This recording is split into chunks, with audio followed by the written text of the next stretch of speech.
Here's a Bible story about Leah, who was desperately seeking to be chosen. This is Genesis 29:31 through 35. Leah, the first wife of Jacob, is a perfect example of someone who didn't necessarily want love itself, but wanted to be chosen so she could feel worthy. Jacob loved her sister Rachel, but Leah was given to him in marriage through deception. She spent so much of her life trying to win Jacob's love through bearing him children.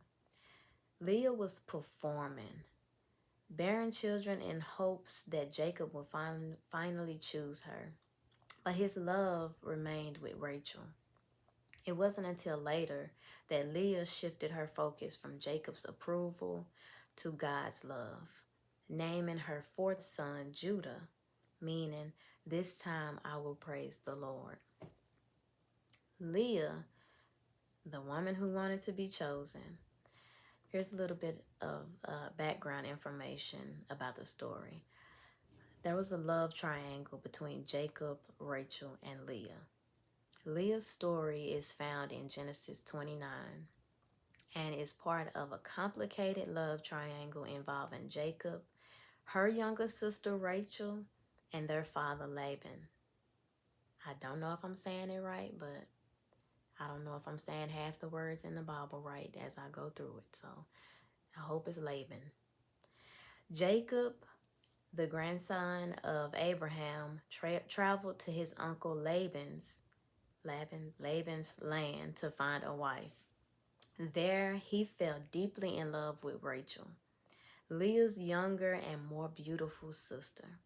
He agreed to work 7 years to marry Rachel, but on the wedding night, Laban deceived Jacob and gave him Leah instead. In Genesis 29:25, when morning came, there was Leah. So Jacob said to Laban, "What is this you have done to me? I served you for Rachel, didn't I? Why have you deceived me?" Laban justified his deception by saying it was their custom for the older daughter to marry first. But this didn't change the fact that Leah was not the woman Jacob wanted. Jacob agreed to work another 7 years to marry Rachel, proving that his heart was never truly with Leah. Imagine that. Leah is married to a man that's working towards marrying another woman because she wasn't who he wanted in the first place. How is she supposed to deal with that? So Leah's pain came from wanting to be chosen. From the start, Leah knew she was unwanted. Jacob made it clear. He didn't try to hide it. He didn't sugarcoat it. He let that be known. So she was married through trickery, not out of love. Instead of having a husband who cherished her, she had a husband who barely tolerated her. The Bible describes Leah as having weak eyes in Genesis 29:17, while Rachel was beautiful and desirable. This contrast shaped Leah's deep insecurity. She was not chosen for love, and she knew it. Leah's attempt to earn love through performance. Feeling rejected, Leah believed that if she could provide Jacob with children, he would finally love her. This is where we see the heartbreaking cycle of someone performing for love rather than receiving it freely. The first son was born named Reuben. Genesis 29:32 states, Leah became pregnant and gave birth to a son. She named him Reuben, for she said, "It is because the Lord has seen my misery. Surely my husband will love me now." Leah thought that by giving Jacob a son, he would finally see her worth and love her. But nothing changed. Then she had a second son named Simeon. In Genesis 29:33, it reads, "She conceived again, and when she gave birth to a son, she said, 'Because the Lord heard that I am not loved, he gave me this one too.'" Leah was painfully aware that despite giving Jacob a son, she was still unloved. Then she had a third son, Levi. And Genesis 29:34 states, "Again she conceived, and when she gave birth to a son, she said, 'Now at last my husband will become attached to me, because I have borne him 3 sons.'" Leah was still striving, hoping that this time Jacob would finally love her, but he didn't. Then there was a turning point where Leah stops performing for Jacob's love. Something shifts when Leah gives birth to her fourth son, Judah. This time, instead of focusing on Jacob, she turns her attention to God. In Genesis 29:35, it reads, "She conceived again, and when she gave birth to a son, she said, 'This time I will praise the Lord.' So she named him Judah. Then she stopped having children." You notice the difference, right? Leah doesn't say, "Now my husband will love me." Instead, she says, "This time I will praise the Lord." She stopped performing for Jacob's approval and started finding her worth in God. And that's where everything changed for her. Leah's story relates to performing for love in so many different ways. Leah's experience is the perfect biblical example of someone who doesn't necessarily want love, but wants to be chosen to feel worthy. She was not chosen, but tried to earn love. Leah didn't receive Jacob's love naturally, so she performed by having children for him, believing that if she did enough, he would finally choose her. Many people today do the same, changing themselves, working harder, or proving their worth to feel valued by others. She believed her worth was based on external validation.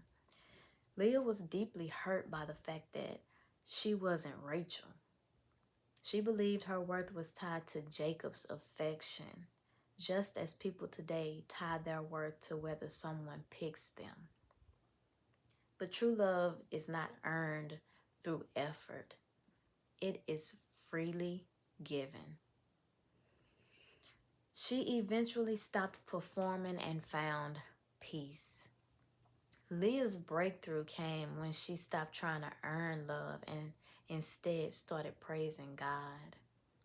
True healing happens when you stop chasing validation from people and you realize that we are already loved by God, so we don't need the validation from others in order to feel a certain way. It's already given to us. The redemption of Leah. Even though Jacob never fully cherished Leah, God did. I can't say that without thinking of DJ Khaled when he came out with all this "God did" stuff. Like, that plays in my head every time I see that. Leah became the mother of Judah, the line of Jesus. Leah's son Judah became the ancestor of King David and ultimately Jesus Christ, which is in Matthew 1:1-16. The woman who was rejected by a man was chosen by God to be part of the greatest lineage in history. Can you imagine that? So you not choosing me, but God choosing me, and look where it leads me. Leah was buried with Jacob, not Rachel. When Jacob died, he was buried in the cave with Leah, not with Rachel. And that states it says it in Genesis 49:31. This is a powerful reminder that in the end, Leah had a significant place in Jacob's story, even if she didn't receive the love she desired in life. Some key takeaways about this story is love cannot be earned through performance. Leah had child after child after child, hoping Jacob would love her, but it never worked. True love must be freely given. You can't work for it. Like, that's not how it go. Seeking validation from others will always leave you empty. Leah's desire to be chosen consumed her, but she was never satisfied until she turned to God. You are already chosen by God. Even if people reject you, God's love is constant and unconditional. Leah, the unwanted wife, became the mother of a royal lineage leading to Christ. If you've ever felt like Leah, overlooked, unwanted, or like you have to perform to be worthy, her story is a reminder that your worth isn't in being chosen by people. Your worth is in being loved by God. It's always a pleasure. From yours truly, Ezralyn. I'll see y'all in the next video.